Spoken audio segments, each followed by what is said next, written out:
Senior retina consultant from Prasad Netralaya would be Dr. Sharat Hegde will be talking about how I deal with the patient with the associated retinal pathology. Over to you, Dr. Sharat. Thanks to Dr. Krishna Prasad sir and AIOC for giving this opportunity. So once the anterior segment surgeon have seen that patient is not happy, they will try to look for any refractive surprise, dry eye issues, IOL tilt, and when they see that from their side there is no issue, that time they remember us saying just have a look on retina once something issues may be there and all. So till then they won't remember us. So there can be various reasons to cause a decreased vision due to the retina pathologies. It can be of two types. It can be subnormal vision, where even after doing a cataract surgery there won't be improvement the next day, and sometimes there can be initial improvement and after few days there can be again decrease in vision. The other issue which can be there is floaters. It can be recurrent uveitis or there can be a posterior vitreous detachment. So for subnormal vision, there are various conditions which can cause any issues in the retina can cause subnormal vision. But the most common being macular thickening due to the any vein occlusions, diabetic macular edemas, and optic neuropathies and AMD. We have to keep in mind. And most important, where the vision has decreased after few days after cataract surgery, we have to think in mind of postoperative CME and where the diabetic macular edema has worsened. So I'll just go through a few case scenarios. So this is the one patient who after the cataract surgery, the patient for first 3 weeks the vision was 6/6, then the patient vision decreased to 6/24, and when we saw the patient clinically you can see the foveal reflex was dull, otherwise the fundus looks absolutely okay, and when we did the OCT we can able to see the presence of cystoid macular edema. So this is a classical case of postoperative CME where usually we see after 4 to 6 months of 6 weeks of cataract surgery, and usually it is associated in a patient who has diabetic or who has any postoperative complications or any previous history of uveitis or diabetics. If the patients are there, that time we see this postoperative CME. And it is not very difficult to treat. Most of the postoperative CME will resolve by itself by 2 to 3 months, but nowadays we won't wait, we go for steroids. Usually we give posterior subtenon steroids or like a peribulbar block also we can give the transeptal kinocort injection. Also the nepafenec, they say it will work. As I told you, even the placebo will also work for 2 to 3 months. If it is not resolving by these things, we can give intravitreal steroids or anti-VEGF also. This is the one patient where I have given like a transeptal kinocort, and after 10 days we can able to see the macular edema is very nicely resolved. So diabetic macular edema, as we know, it is always associated with the increased risk of worsening of diabetic macular edema post surgery, and they have almost shown some studies where 22% of diabetic patients will develop macular edema. So this is the one patient where the patient has underwent a cataract surgery where the mature cataract was there.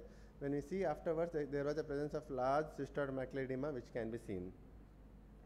And the UK trial which has been done, which has also shown after the cataract surgery, the diabetic macular edema increased in all the grades of retinopathy in next 6 months. It's because various reasons. The one and foremost is where the patient doesn't have knowledge about these retina problems. They think once the cataract surgery has been done, the eyes, everything is fine, nothing issue will come, and they'll forget about the diabetes and our general condition. And after 3 to 6 months, they come and say, sorry, we have done the cataract surgery, everything was good, now my vision is decreased.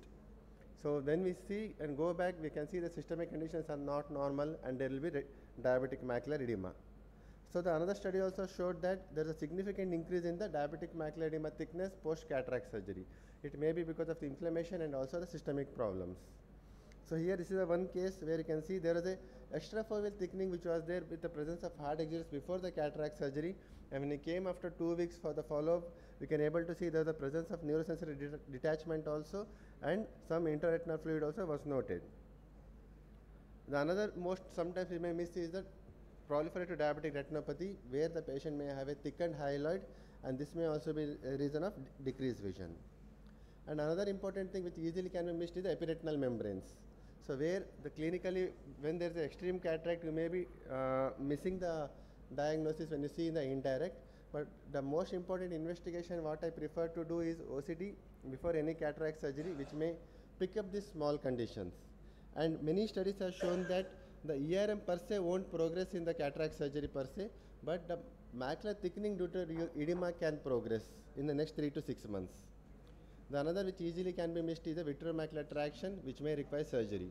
And sometimes post cataract surgery there can be a posterior vitreous detachment which can happen, and this posterior vitreous detachment can lead the vitreomacular traction to convert into a macular hole. In this case, where you can able to see a small macular hole which has progressed in 2 weeks to a full thickness macular hole. This is the preoperatively the patient had a macular hole picture. And the most important thing what nowadays we see has all the patients are more than 60 years, we see age-related macular degeneration, and especially this wet AMD, if it is type 1, it is easy to miss out. So most of the times you should see how the foveal reflex is, either any drusen's are there or not, and yes, preoperative OCT being most important. Dry AMD also we have to keep in mind, where we should clearly explain to the patient the central vision is not going to improve as you are expected in the patient who has ARMD conditions. So does the cataract surgery will progress the any ARMD changes? So many studies have shown that cataract surgery per se is not going to change or worsen your age-led ARMD conditions. It just the preoperative and postoperative vision quality will be less, but surgery per se is not going to change the treatment or the condition of the ARMD. And another few things which can be missed out is like a old vein occlusions, where fluorescent angiography will show you there is a small tributary vein occlusion which can be there and which can be easily missed out. And yes, chronic CSR, because the patient may not be given the history properly, and so subtle RP changes which can be missed out easily. And yes, if you do a fluorescent angiography or a fundus autofluorescence, it will give a very nice picture, and definitely OCT will be showing the foveal thinning. And other things, when we know when the patient is under rheumatoid arthritis or any other systemic conditions, and sometimes we may forget to ask histories, what medications they are, and this becomes most important because many patients may be there on HCQs and which can lead to HCQ toxicity. Like this, in this patient, you can able to see there was the foveal thinning can be seen like a bullseye maculopathy, and in the OCT is showing like a flying saucer sign. Similarly, you should ask any tamoxifen toxicity like thing, any drugs are they using, this becomes most important. And yes, the dystrophies we should not forget, like in this picture you can see a retinitis pigmentosa which is there, they may not give the history, and after the surgery when you see the fundus and all clearly, they can see the RP like picture, and also sometimes there can be presence of cystoid macular edema. And once you finish the retina, everything looks normal, everything is fine, then we should not forget the optic nerve pathologies, especially like NIN, where there will be like a temporal disc pallor which will be there, which can be easily missed before the cataract surgery, and advanced glaucoma and certain white draw syndromes also which can be there. So this is the one case where the patient had developed NIN, and after few days there was the thinning of the optic disc pallor which can be seen, which easily can be missed before cataract surgery, and this becomes the important of evaluating pre-op for RAPD, or how the patient is complaining the blurring of vision, what is the type of blurring of vision to ask is important, because NIN or any ischemic optic neuropathies, as you know, they will be having a field defects, but in the cataract surgery they will be having a cataract issues, there will be generalized depression will be there. So another dreaded complication which you always keep in mind when it comes to recurrent redness or any pain is postoperative endophthalmitis, like a long-term delayed endophthalmitis. You can see here the patient was very happy for a few days, then slowly this grayish membrane started coming, it's like a ball-like thing, and these are like a fungal endophthalmitis you should be very, very careful of. And recurrent uveitis, yes, sometimes when this IOL is in the sulcus or some remnant cortex can cause the recurrent uveitis and recurrent redness, which the patient may be complaining regularly. So these are the certain incidents what they are shown, like approximately 1 in 400 cataract surgeries can develop recurrent uveitis. Floaters, these is a very commonly in a day we will be seeing 5-6 patients where they say cataract surgery is very good, but still I am seeing something is moving in front of my eyes, floaters and all. It's very common, and if you have any complication, you can have some nucleus lens fragment which may be remaining out, and if it is not resolving, we may need to do a vitrectomy for these conditions. So overall, what I can say is like proper history of duration and previous treatment becomes important.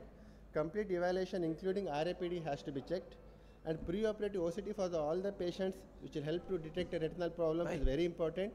If the patient has a mature cataract, do a B-scan in all the patients, and early referral, for example, in the case of patient has diabetic retinopathy, and then it's better to give steroids or anti-VEGF before doing a cataract surgery, so that the post-operatively the patients will be happy. Thank you. Just, madam, you wanted to see the dominant eye, you are just asking, I'll just show you one video. Just will you just... Thank you, Sharat. The ERM and all, Yeah, sometimes yeah. we'll... Just a minute, Vikram. Yeah, okay. So I'll just show madam about the... See, this is after refraction. I am trying a dominant eye for this particular patient. So I tell him to make a small aperture in the hand. I am telling him to get near to his eye. Then this patient has got a right eye dominant. 90% of the patient has got a right eye dominant. Then you close each eye and see. Then which is the dominant eye. Then you proceed. Okay. So this I just wanted to share with you because she had just asked. Thank you. Yes. Sharat, sometimes if it's a very Brunson cataract or the PSC is very thick, even though we do a routine OCT, we might miss small things like a faint ERM or a VMT. Yes. Are there any other tips to pick these up preoperatively in the presence of a fairly advanced cataract? So most of the times when you're doing an OCT, if there is a thick PSC, what we do is like we will see where the clear space is there. So from there we can able to pick up these subtle issues. And other than that, it's very difficult to identify. Usually when you're doing an indirect ophthalmoscopy, for example, if you're using if you have a PSC, there is certain option is there in the downside saying a small pupil and a central opacity pupil. If you change that and if you try to see the retina, you can able to see. And another important thing is, if you are able to see some amount of retina, try to change it to red-free light and see the retina. Red-free light. That time the foveal reflex and all can be clearly seen, whether it's there or it's not there. Okay. Thank you, sir. So I think any doubts? I think we covered almost unhappy cataract surgery. Madam, ask me.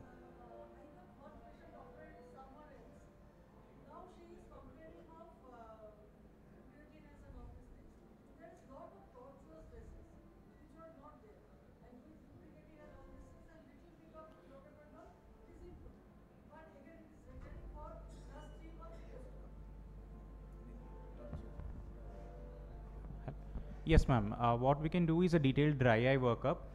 Again, start with the Schirmer's test. Many patients, not just inflammation, but they might have a significant meibomian gland dysfunction also. You have to treat that also because in what you see, congested vessels are just on the surface. Underlying maybe multiple pathologies, one of the important being meibomian gland dysfunction.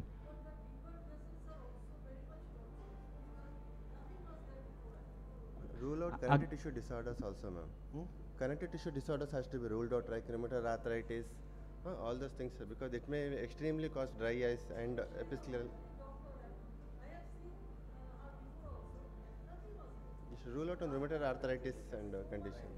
There are a couple of tests, madam. I think we are just going for accurate results.